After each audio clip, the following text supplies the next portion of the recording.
Welcome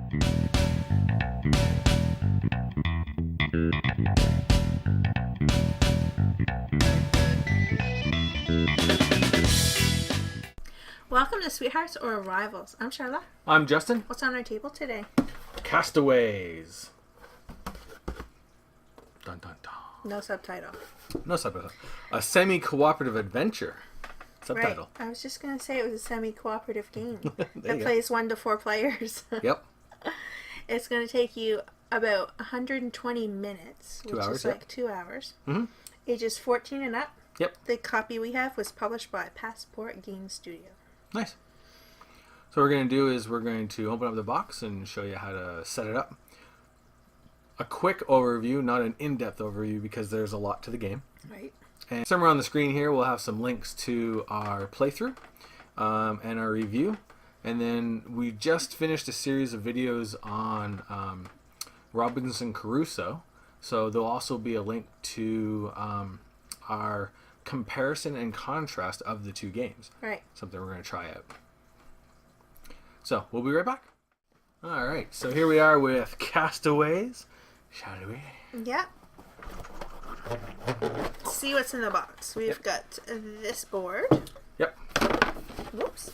These boards. These boards. Yep. All right. This board. Oh, let's move them around. Okay, so we have this main board here. Mm-hmm. There we go. And this board here. This is kind of one board, but in 2 pieces. And that's pretty much the same thing as, well, no, those are 2 separate boards. Yep. Yep. Excellent. So we set those up. All right, then we got a whole bunch of things. Lots of stuff. Although, oddly enough, not enough to fill up the entire box. It's kind of odd. That's okay. That's right. All right, so one of the first things we have to do is we have to choose our player colors. Is there pink? No. There is red, though. I have to have red. There you go. I'll be green. So you get 2 meeples, plastic meeples. It's different. You get 2 green cubes in your color. You also take one of these in your color. This is in case you are lost. Take the first player, and the rest go away. Oh. No, you keep that. Oh, I only took one of them. That's why. There you go. The next thing you do is you open up this bag, and you take out the different characters. And there's a whole bunch of different characters. And there is a female version and a male version of each of them, but they're on separate cards, which is interesting. But technically, I'm not allowed to take the same character of a different sex. Right. That makes sense. Yeah. Even though they have different names and everything, you can't both be the fisherman. Should we just be like a random one? Sure. If you want to do that, we can do that. Do you want to be a boy or a girl? I will be a boy. Okay. I just shuffled these so you can choose one. Okay. I am going to be Philip Ashton, the amateur hunter. I get to add 1 to all return rolls of any exploration I take part in. So I cannot be the amateur hunter. That's correct. When you get your character card, you place it here, and you take one of these cubes and you place it here to show how much energy you're at. So I have 6 energy. Okay. And then you take the other cube and you place it here because that's as far as you have explored. I'm going to be Mary Rose Roan. First aid. Nice. You may. The icons always mix me up. Alright, so for first aid, you may roll the dice before checking for trauma. At the end of every day, if you have any injuries, you have to roll one of the dice for each one. And if you roll a 1, it becomes a trauma instead of an injury. So it goes from white to black, and it's like really, really bad. So before you do that, you can roll a die. If you get a 5 or a 6, you get to remove 1 trauma from a player. Then you can discard 2 of those scroll tokens in order to remove another trauma from any player. Oh, that sounds handy. Yep. So that's kind of cool. I'll just put it right here. And then these we might as well just put there because that's what those are for. All right. Alright, so the next thing you do once you've got your characters is you take these 5 action cards and they go on here wherever you want them to be. Okay. And those are extra actions that you can take around the camp. Along with those is you get these fish tokens here. And you got to go through and you got to take out the shark. Because the shark doesn't start in there. And he's not even in there, so that's perfect. He is over here. There we go. But you do have this nice, awesome squid hidden in there. And he's evil. And on here it could be 0, 1, or 2. And you flip them all over. And then you shuffle them up so you don't know where anything is. And then you take and make a nice big pile out of these. And these go on the fishing spot. So if you go fishing, you get one of these. Oh yeah, I usually take the fisher guy who gets like 2 of them. Well, we just did it random today. Yep. Then here you have these nice cards here. These are your event deck, and they're actually not that nice at all. So you shuffle these up. And you're going to put these right here. Then we have these cards here, and these are going to contain all the kind of things that were from our wrecked ship that washed up on shore. Things like sails, pocket watch. Some of them can be like rope or blankets or canned goods. But some of them are actually like the spyglass are going to be things that we're going to need to get off the island itself. Right. So whenever we salvage, we're always got this tough choice of, do I get the things that will help me survive, or do I forego those and just take the things that will help me get off the island? So this goes right there. Now, this right here, this deck, these all have these zeros on them right here. But on this side, they have either they're kind of going to go into this deck here. So what you do is you take and shuffle these. And these are special starters to interesting stories that might happen when we're exploring the island. So for these, you shuffle them up. So once they're shuffled, you just take 8 of them. So there's going to be 8 different kind of random starts to stories in this particular gameplay. But there's a whole lot of them, which means every time you play, there's going to be different stories that come out. So 1, 2, 3, 4, 5, 6, 7, 8. The rest of these are out of the game. And then most of these are yellow. Actually, all of these are yellow, but there are some of the others. Yeah, and there's a green one right on top there. You just missed that we it. just missed. So you mix these in with the appropriate deck. And I might get you to shuffle these a little bit more. Sure. So these are the exploration decks when you're exploring the island. So the yellow is kind of mostly the outer part of the island or the beach. Then you get into the green, which is the interior. And then the red is like way into the interior.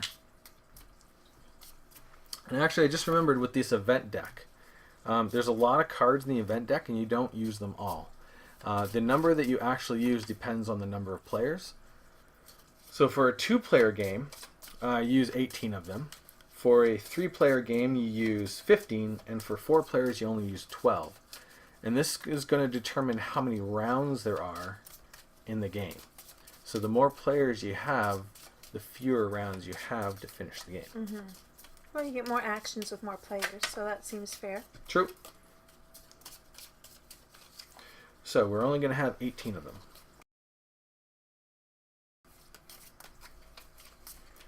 Now, if you're just playing like a single player game, because you can play this game solo, you'd use all of them. So there's our event deck.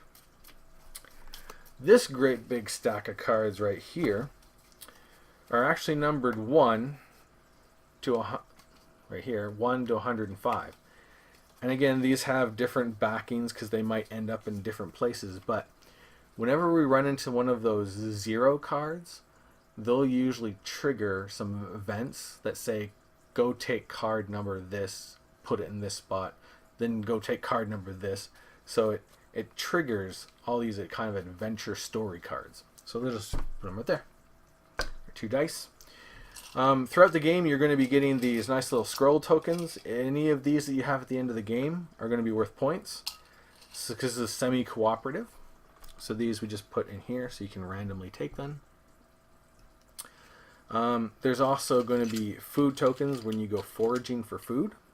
Now, at the beginning of the game, you actually take a number of these equal to the number of players, and you put them on the board because at the beginning of the game, you know a couple of little places for you to forage. So we take 2, put them face down. We have no idea how much food they're actually worth, which is awesome. Then we got some of our resources here. So we've got black and white cubes. This represents non-perishable food, and then wood. We take a white cube and put it on a nice sunny day. We take the black cubes and we fill up this right here. These are all the crates that are washing up to shore. Just like so.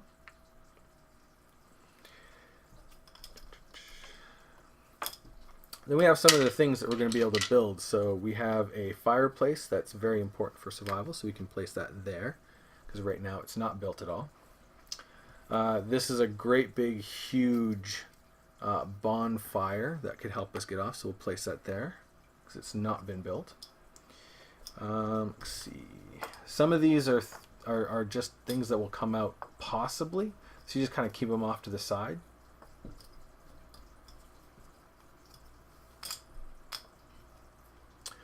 This is the great big help sign. So that's not been built. That goes right there. You have a whole bunch of these nice little shelter icons or tokens, whatever. And you got to put them in order. So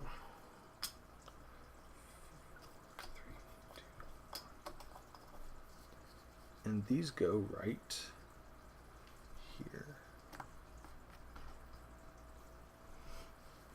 And then we're set up so that we know how many different, or how many things that we can build.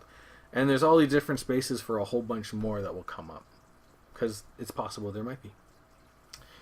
And that is it. We have everything set up and ready to go. Again, there's a bunch of stuff kind of off screen, but they might not even enter in the game. And that's it. Yep. We're now ready to play. Okay. Cool. So now that we're set up, what is Castaways about? Castaways is about surviving on an island and getting rescued.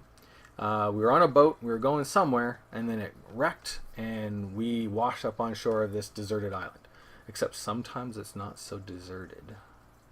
Dun dun dun. Lots of things we can do. We're going to try to be building shelters, keeping a fire going, getting enough food, basically surviving, but at the same time, we've got to find certain items, certain objects in order to get rescued. Plus, in order to use any of those objects to get rescued, we've got to explore all the way through the island and get to the top. If we get to the top and we don't have the items necessary, we don't get rescued.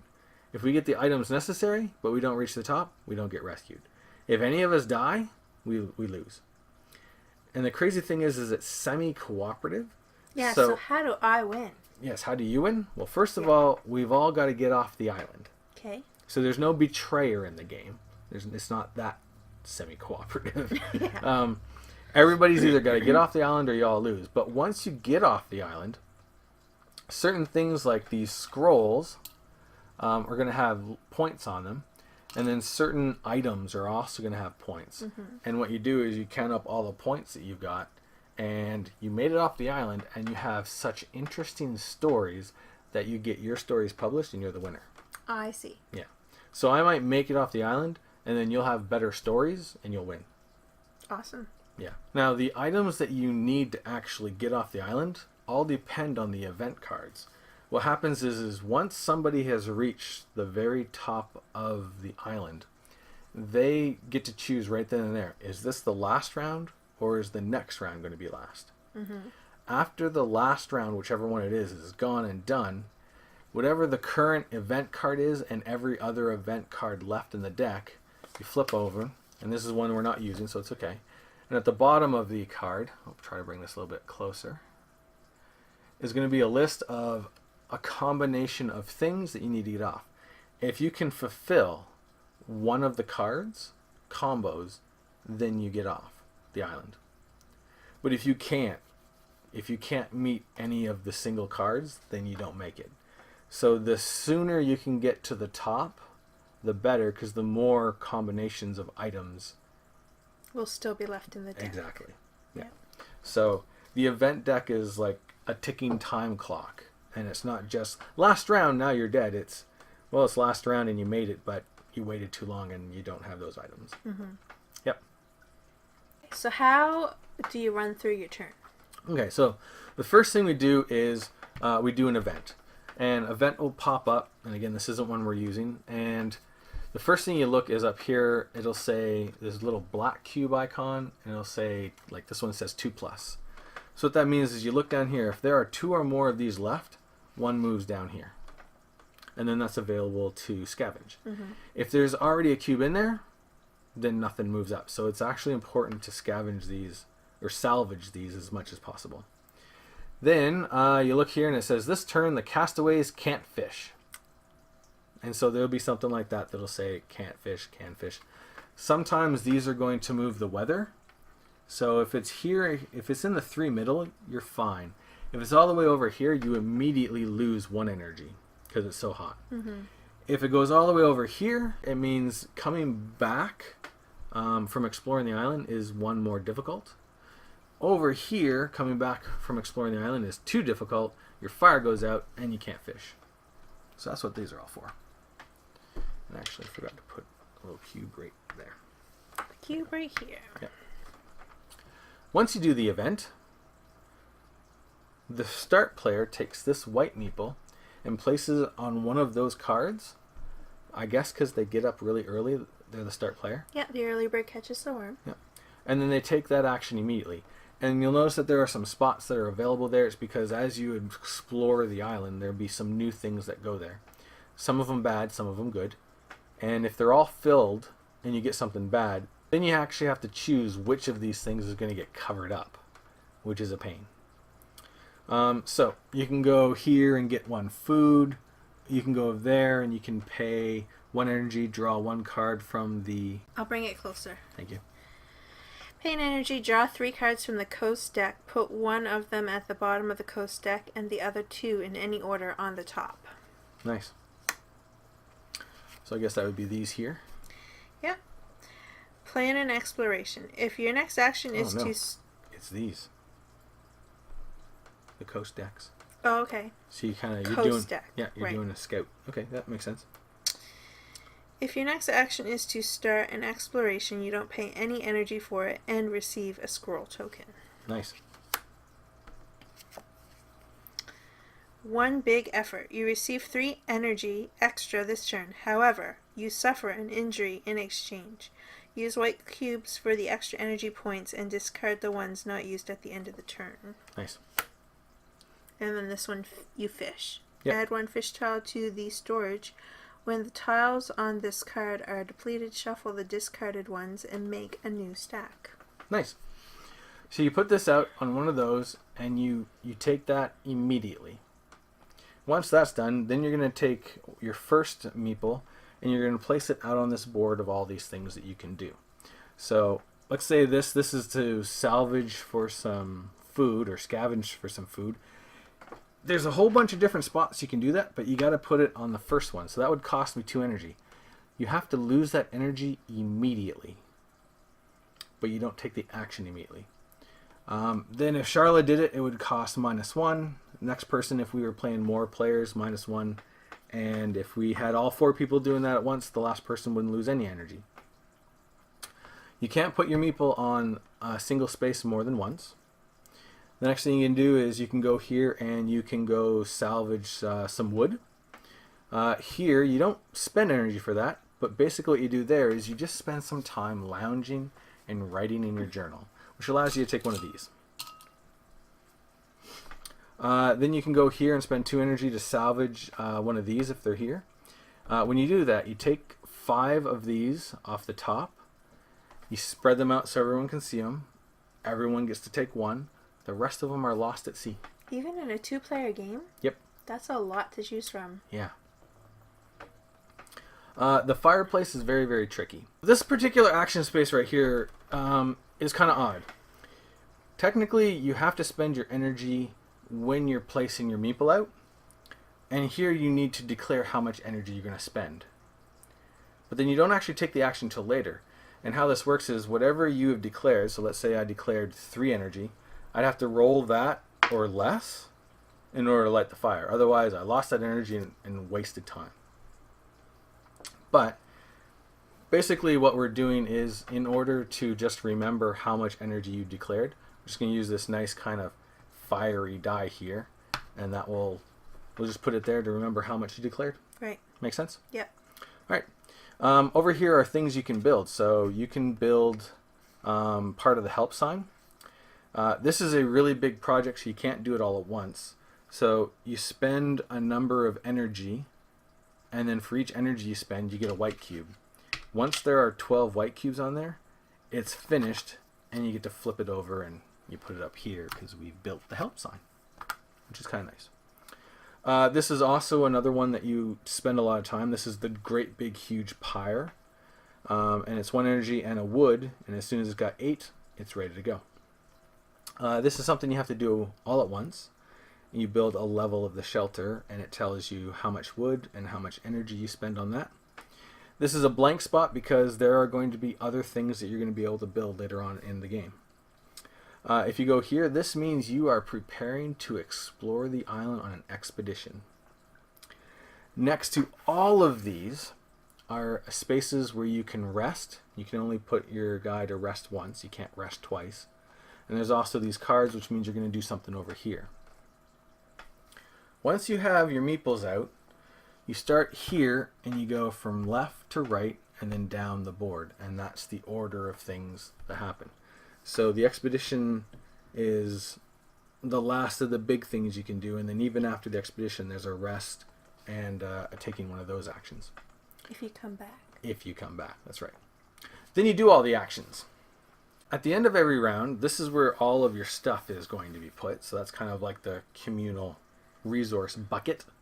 Once you get back, you take all of the food, you turn it into cubes, you give the first one to the start player, and then you just keep divvying them out until they're all given out. Mm-hmm. Everyone's got to eat 1.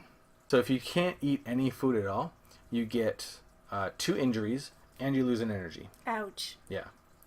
If you do eat food, you gain an energy. Once you've eaten that first food, if you got a bunch more, you can choose to eat more and you'll gain 1 energy for every food. Mm-hmm. Any food that is white cubes is perishable, so anything that's not eaten just rots. If you've got these are non-perishable, so if you decide not to eat these, you can put them back into the resource supply. Good. After you've eaten, then you have to sleep for the night.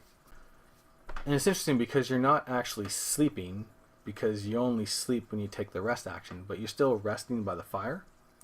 If there's no fire going, you lose an energy. If there is a fire going, you gain an energy. Okay. And then the last thing you do is, if you have any injuries, you have to roll a die for each one.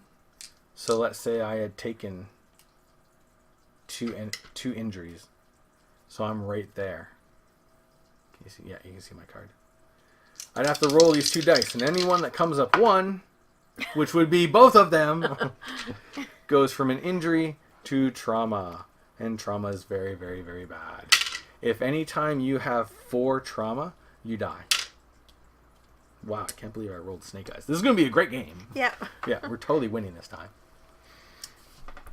So, the only thing I haven't really gone over is how you take care of the explorations.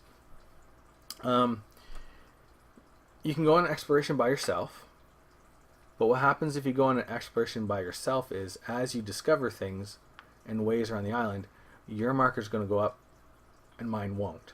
So if we did that and then the next round I went an exploration, I'm kind of starting from scratch where you've already discovered things, mm-hmm. which is a complete waste of time. Yes, that does sound like a... Yeah. Because there's only so many cards in this deck that will show you new paths to be discovered. So basically by splitting back and forth, you're running through the deck instead of...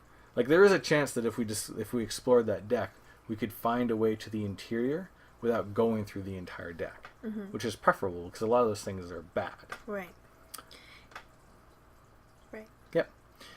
So when you go on an expedition, it's usually best for everyone to go on the expedition together because anything you discover together, you both get.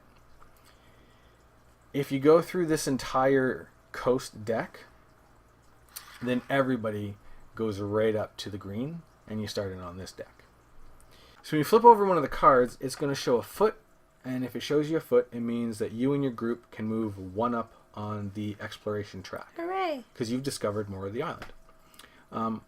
It can show a map, and if it shows you a map, it means that's going to go up, and it's going to be more difficult for you to get back from that exploration. Or it can show a scroll. And a scroll means whoever the player is that's turn gets to reach in here and grab one of these nice little scroll tokens, which gives you points. And then it's going to have some kind of story, something's going to happen that you'll have to immediately resolve. And then it will be the next person's turn who's gone on the exploration. At any time on your turn, you can say, you know what, I don't want to explore anymore, I'm going to head back. And then everyone either agrees to come with you or they continue exploring on their own. When you're ready to come back, you got to roll both dice, and you look at your number here on how kind of lost you are, and you need to roll more than that number, otherwise you're lost. What if you roll equal to that number? Then you're still lost. Oh, no. Yes. It needs to be greater than. Okay. There's ways to mitigate it. First of all, if you do a roll for pretty much anything, and you fail it, and you have some of these scroll tokens, you can actually get rid of one and re-roll. You can only ever do that once per roll. Per action. And because it's a semi-cooperative game, you're basically giving away points, which means you could end up losing at the end of the game anyway. But still, if you really want to win, that's a way to do it. The other thing is if you fail your roll, you can spend 1 energy for each person that's part of the group and try again. And you can do that as many times as you want. If you're lost, you put one of these out to say that you are lost, and you don't get back to the camp that night. Right. Which is bad. And then bad things happen. Yeah. So that is a general overview. Right. Any questions on how to play? I think I covered Mostly. most of it. You just didn't mention these are kind of a pressure luck kind of thing. Yeah. Because you can keep going and going and going until you're like, ooh, that's really tricky. So you can try to power through the deck as fast as possible. Yeah. Like make the most of that exploration. Yeah. And it is tricky. You can go all the way up to 15, but you're only rolling 2d6. That equals 12. Yeah. But some cards let you add stuff to that roll and whatnot. Yep. So I think that's pretty much it. But we'll have a playthrough. Yep. And then you'll get to see a little bit more, and anything we missed in the overview will be demonstrated in the playthrough. Yeah. And this is a game where it is like story specific on the cards and whatnot. So if you're not interested in watching the playthrough, you can skip right on ahead to the review if you don't want any spoilers. There you go. All right. We'll be back. We'll see you in the next video. Thanks for watching.